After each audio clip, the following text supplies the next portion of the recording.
Donc dans le ciel, est-ce qu'il y a combien d'étoiles dans le ciel? Il y a des milliards. Donc on a de quoi faire. Donc si on reconnaît une bonne cinquantaine d'étoiles, bah, chaque fois qu'on voit une étoile se lever, on la reconnaît, donc on connaît sa position, ben, on saura dans la direction. Ça c'est au lever de l'étoile, mais c'est aussi la même chose au coucher.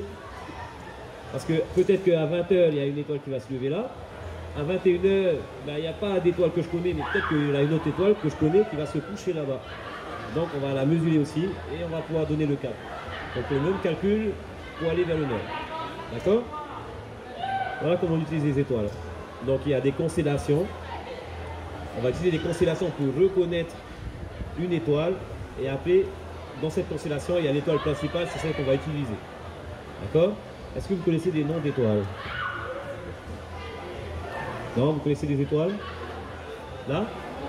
La Grande Ourse, c'est une constellation. Donc dans la Grande Ourse, il y aura une étoile qu'on va remarquer particulièrement. C'est laquelle? C'est l'étoile polaire. Donc l'étoile polaire, quand on est dans l'hémisphère nord, eh ben, elle indique le nord astral. Ça veut dire que si je suis à l'équateur, je vais verrai l'étoile polaire à l'horizon. Si je suis au pôle nord, ben, je verrai l'étoile polaire à 90 degrés au-dessus du sol, donc au zénith. Je suis en France à peu près à 45 degrés. Hein? Si je suis en France à 45 degrés, ben, je vais la voir à 45 degrés au-dessus de l'horizon.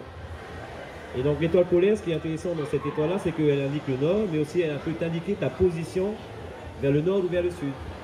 Si je suis à l'équateur et que je la vois à l'horizon, je suis à l'équateur. Et toi, tu ne sais pas que tu es à l'équateur, en fait. Plus tu vas monter vers le nord, ben, plus l'étoile va monter.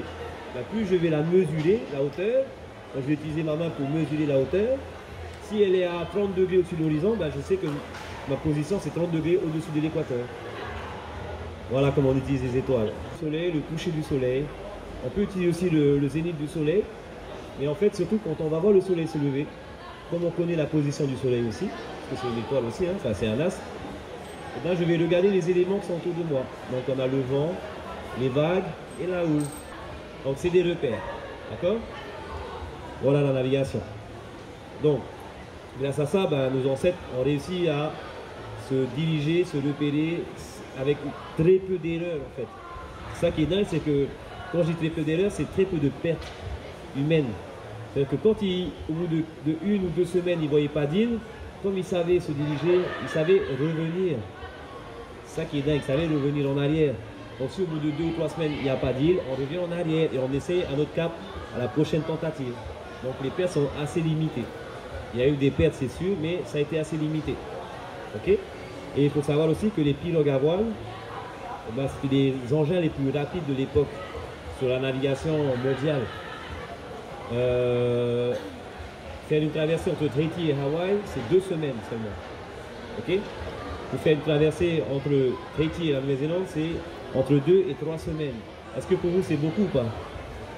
En navigation à la voile, c'est pas beaucoup, c'est rapide. Il faut savoir que James Cook, il a mis 3 mois pour aller de l'Amérique jusqu'à Tahiti. Hein? C'est beaucoup. Donc en fait, en réduisant les temps de navigation, eh ben, on réduit les chances d'être malade. Parce que vous savez, vous connaissez le scorbut, c'est la maladie des marins. Au bout de 1 mois, si on n'a pas de vitamines, donc des fruits et des légumes frais, eh ben, on tombe malade. Sauf que ben, les Polynésiens restaient en bonne santé puisque les temps de navigation étaient assez courts. Donc c'était ça qui était intéressant dans enfin pas intéressant, mais qui était dingue dans ces navigations-là. Et de deux, ben, le fait que ce soit rapide, ben, c'est plus facile à pouvoir aller dans les îles. Okay, le triangle polynésien il est très vaste, mais finalement ben, en navigation c'est que 2 semaines maximum. Ok, donc c'est ça qui est dingue. Donc voilà ce qu'on essaie de transmettre aux générations enfin toutes les générations qu'on va recevoir bientôt dans nos activités.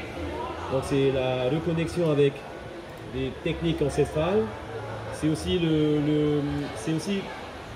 même si on est dans le digital, il faut se servir du digital pour communiquer, pour transmettre, mais c'est de pouvoir être indépendant, de ne pas être dépendant de la technologie. Si demain le GPS tombe en panne, si les satellites tombent, s'il n'y a plus d'électricité, ben on est capable quand même de pouvoir se déplacer, de naviguer.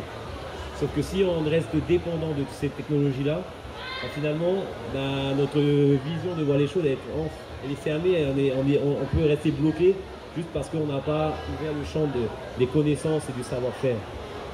Voilà, voilà ce qu'on essaie de mettre en place. Donc nous, ça nous passionne.